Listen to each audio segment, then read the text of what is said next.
बीच बड़ी खबर का रुख कर लेते हैं। अंता विधानसभा उपचुनावों की मतगणना जारी है और चुनावी मैदान में 3 प्रत्याशियों के बीच कांटे की टक्कर है। बीजेपी, कांग्रेस और निर्दलीय नरेश मीणा के बीच जोरदार घमासान होता हुआ दिखाई दे रहा है। कभी नरेश, कभी भाया तो कभी मोरपाल आगे बढ़ रहे हैं। अब तक 7 चरण की मतगणना पूरी हो चुकी है और कांटे की टक्कर अंता विधानसभा में देखने को मिल रही है। इसके उपचुनावों में मतगणना फिलहाल जारी है और ऐसे में 7 चरण की जो मतगणना है वो पूर्ण हो चुकी है। कभी नरेश तो कभी भाया, कभी मोरपाल सुमन आगे बढ़ते हुए नजर आ रहे हैं। वहीं पर आप देखिए कि जिस प्रकार से बीजेपी हो या फिर कांग्रेस, तमाम पार्टियों के बड़े दिग्गज चेहरे अंता विधानसभा के उपचुनावों की जीत को लेकर के अपने प्रत्याशियों के समर्थन में लगातार ग्राउंड पर नजर आ रहे थे और अब मतगणना फिलहाल के लिए चल रही है और ऐसे में कांटे की टक्कर वाली हॉट सीट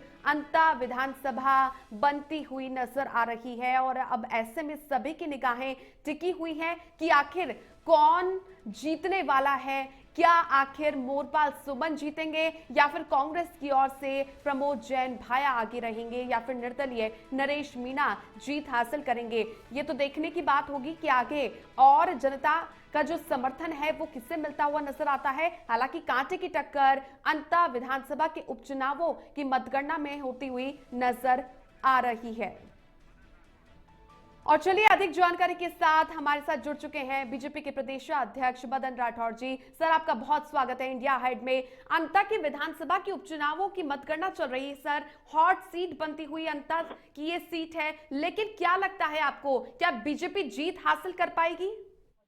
हाँ, हमें पूरा भरोसा है, हम जीतेंगे।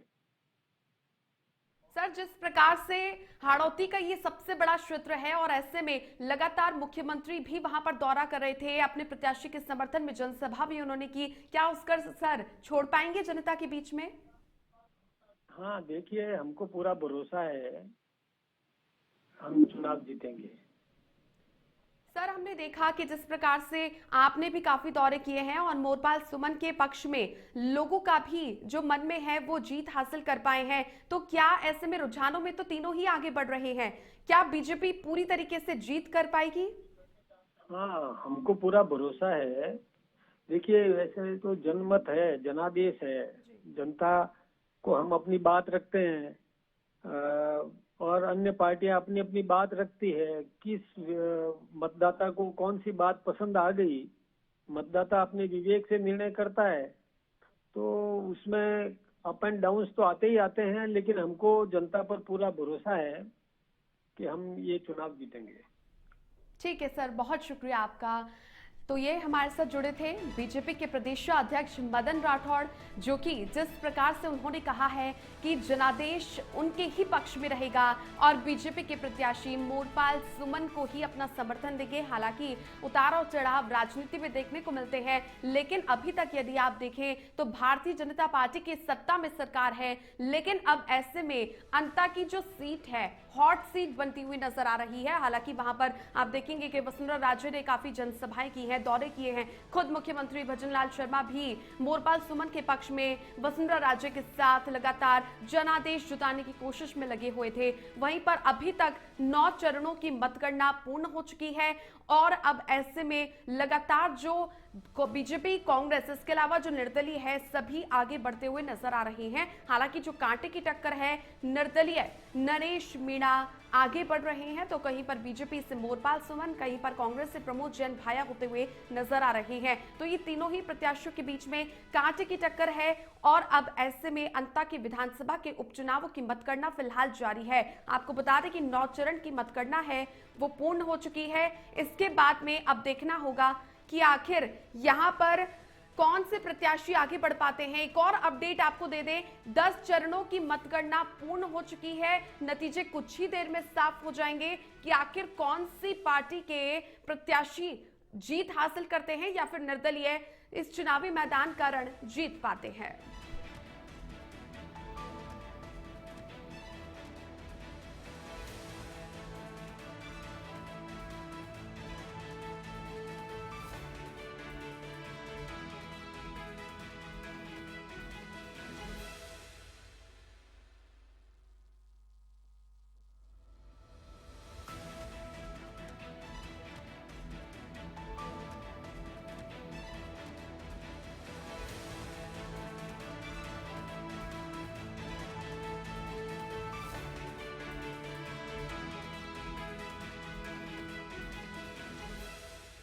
आ रही है। और हमारे साथ भाजपा के प्रदेशाध्यक्ष मदन राठौड़ भी जुड़े थे। आपने सुना कि उन्होंने जिस प्रकार से कहा कि जो समर्थन है हालांकि भाजपा के साथ ही रहेगा, वहीं पर दूसरी ओर उतार चढ़ाव तो देखने को मिलेंगे, लेकिन अब ऐसे में अंता की जो सीट है वो बीजेपी के ही खाते में आएगी। और मोरपाल सुमन जिस प्रकार से यहाँ पर लोगों के बीच में बातचीत भी कर रहे थे, ऐसे में लोगों के दिलों में जगह भी उन्होंने बनाई है। हालांकि 10 चरणों की मतगणना है अभी तक पूर्ण हो चुकी है। इसके अलावा आप देखेंगे कि जिस प्रकार से समर्थन भी मोरपाल सुमन के पक्ष में मुख्यमंत्री ने दिया, वसुंधरा राजे ने दिया, तमाम जो बड़े बड़े चेहरे हैं, जयपुर के सांसद मंजू शर्मा भी उनके समर्थन के लिए अंता पहुंची थी। और इस उपचुनावों की मतगणना के 10 फेज हो चुके हैं पूर्ण। वहीं पर दूसरी ओर आप देखिए कि अभी भी वोटिंग जारी है। रुझानों में कभी भाजपा आगे होती हुई नजर आ रही है, कभी कांग्रेस नजर आ रही है। हालांकि अब ये देखना होगा कि अंत में जो रिजल्ट है वो किसके पक्ष में होता हुआ नजर आता है। 12 से मेरे सहयोगी वीरेंद्र जुड़ चुके हैं। वीरेंद्र, अभी फिलहाल अंता की उपचुनावों को लेकर के क्या रुझान दिखाई दे रहे हैं? जी, मैं अब साफ क्लियर कर दिए। 10वां राउंड है। राउंड मात्र 20 होने हैं। 10वें राउंड में प्रमोद जैन भाया 33,158 वोटों पे और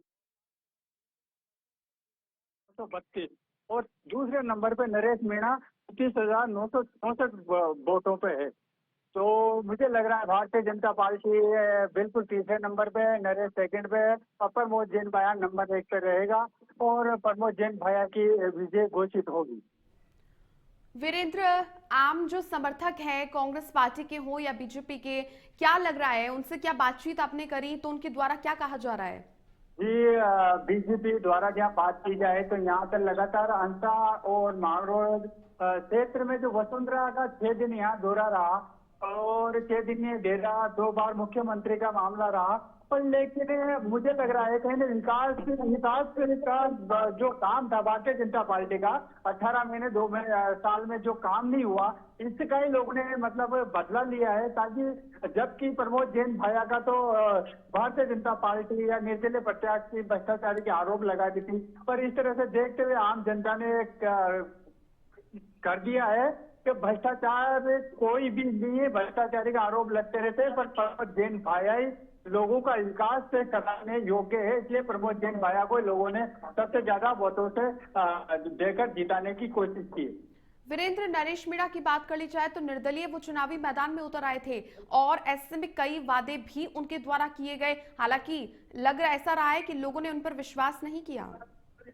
जी जी, एक निर्दलीय प्रत्याशी के ऊपर कहीं 3 बार चुनाव लड़ चुके, एक बार छबड़ा लड़े, उनियारा लड़े, यहाँ पर निर्दलीय तो हर जगह चुनाव लड़ना, या तो एक बार जहाँ से लड़े एक बार चुनाव लड़ते, कभी पार्टी से किया, तो कहीं ना कहीं ये जरूर है कि यहाँ बहुमूल्य इनका मीणा समाज का जो है बहुमूल्य 40,000 से ज्यादा मतदाता है, तो जरूर मुझे लग रहा है कि इनको समर्थन मिला है, जाति समर्थन भी मिला है। मोरपाल के यहाँ जाति समर्थन 43 से ऊपर है, पर मोरपाल सुमन को जाति समर्थन मिल नहीं पाया। प्रमोद जैन भाया को समर्थन देने के पीछे जो आम जन है, जनादेश है, वो किस प्रकार से रुख कर गया? क्योंकि सत्ता में तो भाजपा ही है, हालांकि कार्य पूर्ण करने को लेकर के हम देखें तो कंवरलाल मीणा की ओर से भी क्या जो कार्य किए गए थे बीते, जो आपने बताया कि 18 महीनों को जो वक्त था उसको लेकर? ये प्रमोद जैन भाया पहले भी विकास किया था। हाँ, ये जरूरी विकास, जैसे किसी भी क्षेत्र में मंत्री होता है और जैसे पीडब्ल्यूडी मंत्री बनाया उसको तो हर गांव में रोडों से लोगों को जोड़ा गया, हर गांव को जोड़ा गया। अब जिसके बाद सड़क खराब भी होती है।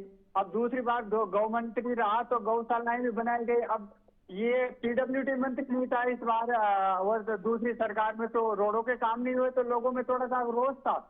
पर लेकिन जब लोगों ने सोचा कंवरलाल को जिताया, मेहनत की, उसने कुछ काम नहीं किया, फिर मोरपाल को थोप दिया, तो मोरपाल को जिताएंगे फिर काम नहीं होगा, और नरेश को जिताएंगे तो इसका भरोसा नहीं है, कहाँ पर रहेगा, कहाँ पर जेल जाएगा या वापस से दोबारा चुनाव कराना पड़े, दोबारा तीसरी बार हमें मतदान करने जाना पड़े। ठीक है वीरेंद्र, आप हमारे साथ बने रहिए। स्पेशल कॉरेस्पॉन्डेंट प्रमोद कुमार हमारे साथ जुड़ चुके हैं अधिक जानकारी के साथ। प्रमोद, बात राजस्थान की अंता विधानसभा के उपचुनावों की कर ली जाए तो मतगणना वहां पर भी चल रही है। 10 राउंड की काउंटिंग पूरी हो गई है। कांग्रेस बढ़त बनाती हुई नजर आ रही है। तस्वीरें क्या बिल्कुल उलट होती हुई दिखाई देंगी अंता में? देखिए, बिल्कुल छवि, आप बिल्कुल सही कह रही हैं। और चुनाव के जो रुझान है वो लगातार सुबह 8 बजे से यहाँ पर जारी हो रहे हैं। फिलहाल अगर हम ताजा रुझानों की हम बात करें तो अभी जो 10 राउंड है वो पूरे हो चुके हैं और 10 राउंडों में जो कांग्रेस है वो 7,000 वोटों से लीड लेती हुई नजर आ रही है। वहीं निर्दलीय के रूप में नरेश मीणा दूसरे नंबर पर आ रहे हैं और तीसरे जो कैंडिडेट हैं वो मोरपाल भारतीय जनता पार्टी का आ रहे हैं। ऐसे में कहा जा सकता है कि फिलहाल जो तस्वीर है वो लगातार कांग्रेस के पक्ष में जाते हुए यहाँ पर नजर आ रही है। करीब 97,177 वोटों की यहाँ पर गिनती पूरी हो चुकी है और पूरे 10 राउंड यहाँ पर हो चुके हैं। तो कांग्रेस के अंदर यहाँ पर खुशी की लहर है। यहाँ पीसीसी चीफ जो गोविंद सिंह डोटासरा है, नेता प्रतिपक्ष टीकाराम जूली है, वो जयपुर के पीसीसी कार्यालय यहाँ पर पहुंच चुके हैं और फिलहाल यहाँ पर श्रद्धांजलि जो है वो जवाहरलाल नेहरू की जयंती पर यहाँ पर दी जा रही है। और अभी जो इसके बाद काफी लोगों में खुशी की लहर देखी जा रही है और आपस में एक दूसरे से चर्चा भी की जा रही है कि किस तरह से जो प्रमोद जैन भाया है वो आगे चल रहे हैं और जो चुनाव के जो रुझान है वो वहां पर एलईडी के माध्यम से सारे जो अधिकारी हैं, पदाधिकारी हैं, वो यहाँ पर नजर बनाए हुए और खुशी की लहरें कांग्रेस के अंदर यहाँ पर साफ देखी जा सकती है कि किस तरह से जो प्रमोद जैन भाया है वो आगे यहाँ पर चल रहे हैं। जी प्रमोद जैन भाया के आगे बढ़ने के पीछे भी बड़े दिग्गज चेहरे कांग्रेस पार्टी के, उनका भी समर्थन महत्वपूर्ण है। हालांकि प्रमोद जैन भाया अपने आप में एक नामी नेता के रूप में भी काम उन्होंने किया है कांग्रेस पार्टी की जब सरकार रही है। तो ऐसे में जब जनादेश जुटाया गया तो ऐसे में अशोक गहलोत समेत तमाम बड़े जो चेहरे थे उन्होंने भी उनके समर्थन में रैलियां करी, जनसभा करी। क्या उसी का असर देखने को मिल रहा है अंता में?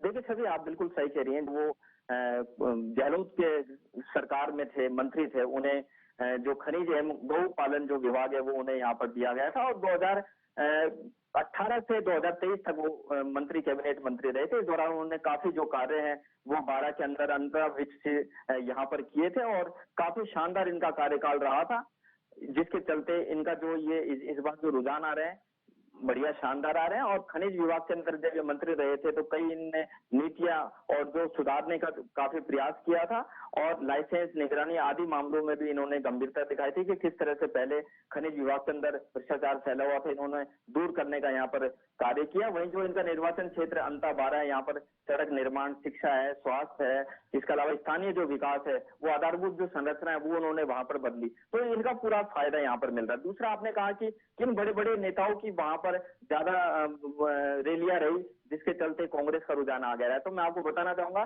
कि कांग्रेस ने अपनी जो पूरी ताकत है वो बिहार चुनाव के सहित यहाँ पर अंतर विधानसभा चुनाव के अंदर भी झोंक दी थी, जिनमें हम बात करें जो राजस्थान के जो प्रभारी हैं सुखविंदर जी, वो यहाँ पर आए थे। इसके अलावा जो सचिन पायलट यहाँ पर अपने जो उप मुख्यमंत्री, उन्होंने पूरी यहाँ पर ताकत लगाई। जो पूर्व मुख्यमंत्री रहे गहलोत, वो यहाँ पर आए थे। इसके अलावा गोविंद सिंह डोटासरा हैं प्रत्यक्ष, वो यहाँ पर आए थे। काफी रैलियां इन्होंने की थी और लगातार नजर बनाए हुए थे। तो कहने का मतलब ये है कि अगर यहाँ पर कांग्रेस जीतती है तो कहीं ना कहीं बड़े नेताओं की इसमें बहुत ज्यादा भागीदारी होगी और बड़े बड़े जो नेता हैं, चाहे भारतीय जनता पार्टी हो, कांग्रेस हो, उनकी जो साख है वो यहाँ पर लगी हुई है। भारतीय जनता पार्टी भी अगर यहाँ पर सरकार नहीं बना पाती है, अपने जो प्रत्याशी है उसको नहीं जिता पाती है, तो जो बड़े बड़े नेता हैं उनकी साख वहां पर दांव पर लगी हुई है। तो ऐसे में एक सोचनीय विषय होगा कि मौजूदा सरकार रहते हुए भी अगर वो सीट वहां से अंता से भारतीय जनता पार्टी नहीं निकाल पाती है तो इसके लिए एक बार सोचना होगा कि उनका 2 साल का कार्यकाल किस तरह का रहा और क्या फिलहाल जो सरकार मौजूदा कार्य कर रही है, क्या जनता उनसे खुश हो रही है या पूरा लाभ जनता को पहुंच पा रहा है, नहीं पहुंच पा रहा है। इसका जो पूरा समीकरण है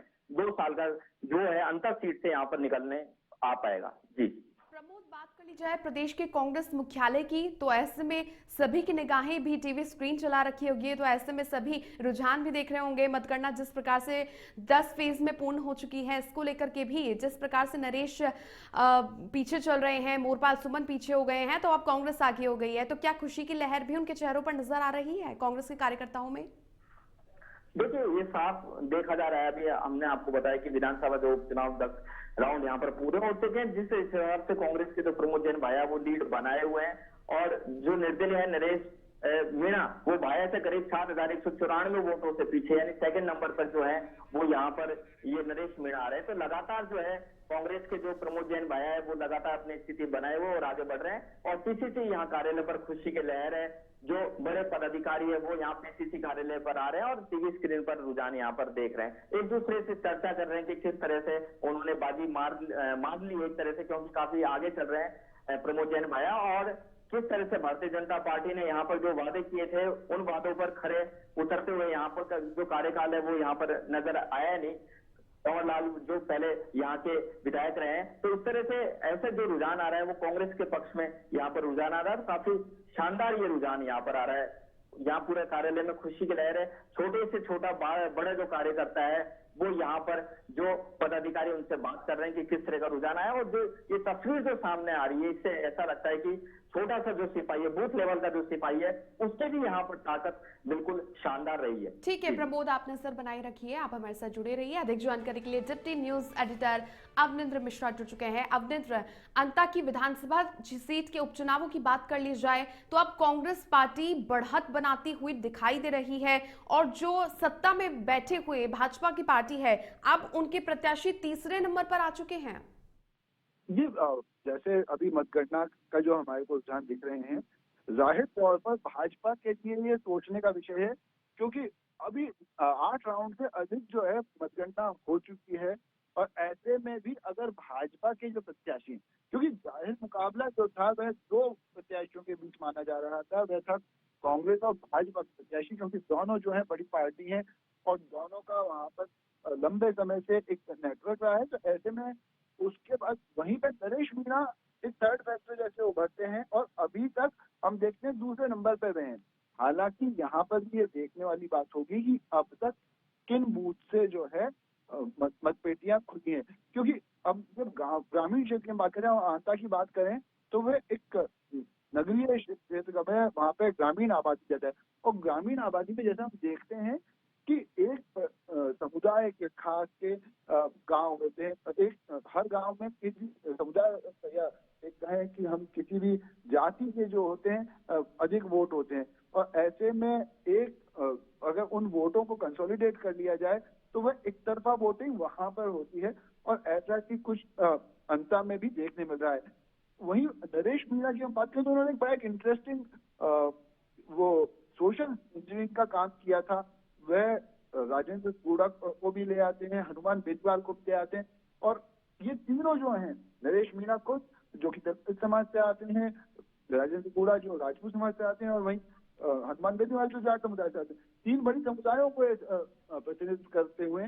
लेकिन अगर इन तीनों का बात करें तो तीनों एक आक्रामक राजनीति के लिए जाने जाते हैं, जो कि राजस्थान के अंदर अमूमन से अब तक हमने देखा है कि राजस्थान की परंपरागत राजनीति में ये आक्रामकता का उतना स्थान नहीं रहा, पर ये तीनों की ये शैली रही है। तो ऐसे में जो नरेश मीणा को समर्थन मिला है तो वह भी देखने की बात होगी, एक बार चुनाव के नतीजे स्पष्ट होकर सामने आ जाएंगे तो ये देखना होगा कि क्या नरेश मीणा को एक तरफा जाति के वोट मिले हैं या उनको अन्य जातियों ने भी वोट किया। वहीं दलित वर्ग से भी अगर उनको एक मुश्त मिले हैं, या जो दलित वर्ग के अंदर भी बंटवारा देखने मिला है, क्योंकि वो एसटी वर्ग से आते हैं, ऐसे में एसटी के वोट भी क्या वह अपनी ओर आकर्षित कर पाए, क्या उसका जो राउडी एटीट्यूड था उसने युवाओं को, अन्य वर्गों के युवाओं को प्रेरित किया। वहीं भाजपा की क्या अंदरूनी कलह, जाहिर तौर पर भाजपा के अंदर ये बात विपक्ष ने भी उन पर निशाना साधा था कि जो क्षेत्र है, आंता का क्षेत्र है, ये पूर्व मुख्यमंत्री वसुंधरा राजे का गृह क्षेत्र है, और वहीं पे भाजपा के मौजूदा जो मुख्यमंत्री है शायद उनसे उनकी चलती है। हालांकि भाजपा के दोनों ने, पूर्व मुख्यमंत्री और मौजूदा वर्तमान मुख्यमंत्री दोनों ने एक साथ रोड शो करके एकजुटता का संदेश भी दिया, परंतु तमाम चीजें जब नतीजे एक बार स्पष्ट हो जाएंगे उसके बाद होगा। लेकिन अभी भी ये नहीं कहा जा सकता कि जो परिणाम है ये अंत तक ऐसे ही रहेंगे। अंता का चुनाव बहुत ज्यादा रोचक रहने वाला है। नेक टू नेक फाइट की हमेशा से कह रहे थे।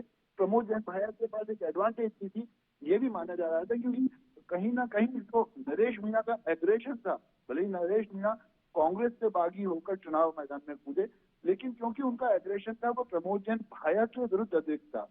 नरेश मीणा अपने भाषणों में मोरपाल सुमन पर निशाना नहीं साध रहे थे, वे प्रमोद जैन भाया पे साध रहे थे। तो ये भी गौर करने वाली बात होगी कि क्या जो अन्य वोटर है वह नरेश मीणा के एग्रेशन के चलते हुए प्रमोद जैन भाया के समर्थन में उतरा। तो तमाम चीजें हैं, एक बार स्थिति स्पष्ट हो जाए उसके बाद चीजें जाएगी। लेकिन जाहिर तौर पर भाजपा अगर इसको देखें तो भाजपा के लिए चिंता का विषय अभी भी है, चाहे आगे चल के राउंड में कोई भी नतीजे आए उनके पक्ष में वोट बढ़े गिरे, लेकिन ये देखना वाली बात है कि भाजपा जो है एक बड़े तबके से अपने वोटर को गंवा चुकी है यहाँ पर, जो कि इस चुनाव में कम से कम भाजपा के साथ नहीं है, इसीलिए उनका प्रत्याशी तीसरे नंबर पर रहा। दूसरे नंबर पे या पहले नंबर पे उनका होता और जो इंक्लूसिव फैक्टर है वो सेकंड पे रहते तो बात समझ में आती। लेकिन भाजपा के प्रत्याशी सतत जीते हैं इन तमाम राउंड में। तो इन सब क्षेत्रों में जहां तक कि अभी तक जिन जिन बूथों की गणना हुई है, जाहिर तौर पर ये तो कह सकते हैं कि उनमें भाजपा बेहद कमजोर रही। अब नित्र बात भी कर ली जाए तो 2023 के विधानसभा चुनावों में बम्पर जीत भाजपा ने हासिल की थी। इसके बाद में 2024 के नवंबर में जिस प्रकार से 7 सीटों पर उपचुनाव हुए थे तो उसमें भी 7 में से 5 सीटें भाजपा के खाते में आई थी। तो उसमें भी हम देखें तो भारतीय जनता पार्टी पर कहीं ना कहीं जनादेश है वो समर्थन करता हुआ नजर आया था। अब एक बार फिर से अंता की सीट पर जब उपचुनाव हुए हैं तो ऐसे में ये जो सीट है हॉट सीट बनती हुई नजर आई। ऐसे में कांग्रेस पार्टी ने कहीं ना कहीं पिछले उपचुनावों को लेकर के सीख ली है कि कांग्रेस पार्टी को कैसे और ज्यादा अपनी रणनीति है और अपने साथ जो कार्यकर्ता होते हैं उन्हें सीटों पर कैसे मजबूत किया जाए, इसको लेकर उनकी मीटिंग्स भी काफी ज्यादा हुई थी। जाहिर तौर पर कांग्रेस कोई भी मौका गंवाना नहीं चाहती। वो अंदरूनी कलह के चलते हुए पहले ही प्रदेश की सत्ता खो चुके हैं, कई सीटों पर उनको नुकसान हुआ, उपचुनाव में भी उन्होंने नुकसान झेला। वही गलती यहाँ पर कम से कम कांग्रेस ने नहीं करी, क्योंकि प्रत्याशी को लेकर अंदरूनी मनमुटाव सामने लिया। और प्रमोद जैन भाया तो कहें कि ये क्षेत्र अब जितने यहाँ पर पूर्व मुख्यमंत्री भाजपा की जो थी वसुंधरा राजे उनका प्रभाव है, तो उतना ही प्रभाव यहाँ पर प्रमोद जैन भाया का भी है। प्रमोद जैन भाया एक बड़ा नाम है जो मंत्री भी रह चुके हैं कांग्रेस के।